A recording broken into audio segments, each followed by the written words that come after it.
श्री गणेशाय नमः। ओम नमो भगवते वासुदेवाय नमः। कार्तिक मास की नवमी से द्वापर युग का प्रारंभ हुआ था। आंवला नवमी के दिन आंवले की पूजा करने, आंवले के व्यंजन खाने और आंवले की माला बनाकर श्री कृष्ण भगवान को पहनाने से विष्णु भगवान प्रसन्न होते हैं। अक्षय नवमी को अक्षय तृतीया के बराबर पुण्य तिथि माना जाता है। इस दिन के दान पुण्य से लक्ष्मी माता व विष्णु भगवान प्रसन्न होते हैं। तुलसी पूजा कर 21 आरतियां व कार्तिक महात्म सुने।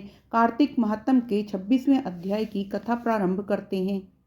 श्री कृष्ण बोले, उज्जैन नगरी में एक धनेश्वर ब्राह्मण रहता था।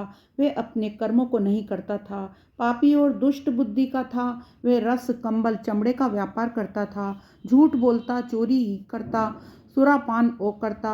इसी से वह दुखी रहता था। एक बार क्रय विक्रय का कार्य करता हुआ वे धनेश्वर कभी महिष बसाई महिष्मतीपुरी के में पहुंचा, जो पवित्र नर्मदा नदी जिसकी परिखा थी। वहां धनेश्वर ने कार्तिक स्नान करने वालों को देख 1 महीना निवास किया। माल बेचने के लिए नर्मदा के किनारे घूमते हुए उसने स्नान करके जप और पूजन में लगे हुए ब्राह्मणों को देखा। कोई पुराण पढ़ रहे थे, कोई सुन रहे थे, नृत्य, ज्ञान, बजाना, विष्णु की कथा सुनने में मस्त थे। विष्णु की मुद्रा में अंकित तुलसी माला पहने हुए रहते थे। ऐसा देखा नित्य वहां घूमता, वैष्णव के दर्शन और भाषण सुनता, उसे विष्णु के नाम का बोध हुआ। इस प्रकार महीने भर ठहर कर उसने कार्तिक के उद्यापन की विधि को भक्ति सहित भगवान के जागरण को देखा। पूर्णमासी के दिन ब्राह्मण गो पूजन, कार्तिक स्नान किए मनुष्यों को दिए गए भोजन दक्षिणा को देखा। फिर सायंकाल के समय मनुष्यों ने शिव जी को पूजा की, दीपदान किया, उसको देखा। फिर पूजन आदि को देखता हुआ धनेश्वर घूम रहा था। तभी काले सर्प ने उसे काट खाया। वह मूर्छित होकर गिर पड़ा। भक्तों ने उसे गिरा देखा, उसके चारों ओर इकट्ठे हो गए। तुलसी मिला जल उसके मुख में डाला। यम के दूत उसे मरे हुए को बांधकर कोड़ों से मारते हुए यमराज की संयमनीपुरी को ले गए।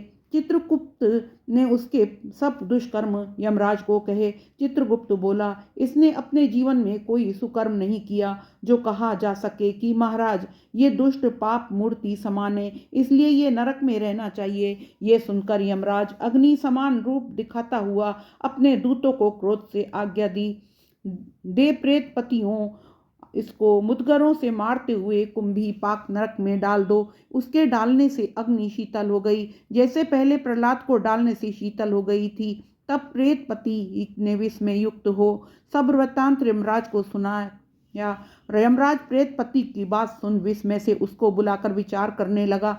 तभी वहां नारद जी पहुंच गए और यमराज ने उनका पूजन किया। उस धनेश्वर को देखकर नारद जी बोले, हे यमराज, ये नरक भोगने योग्य नहीं, क्योंकि इसके अंतिम समय में नरकों को दूर करने वाला कर्म किया है। इस धनेश्वर ने अनगणित कार्तिक व्रतियों का संसर्ग किया है, इससे इसके पुण्य का छठा अंश है। श्री कृष्ण बोले। यह कहकर जब नारद जी चले गए तो उसके पुण्य मालूम होने पर यमराज ने दूतों द्वारा उसे धनेश्वर को सब नरक दिखाने के लिए कहा।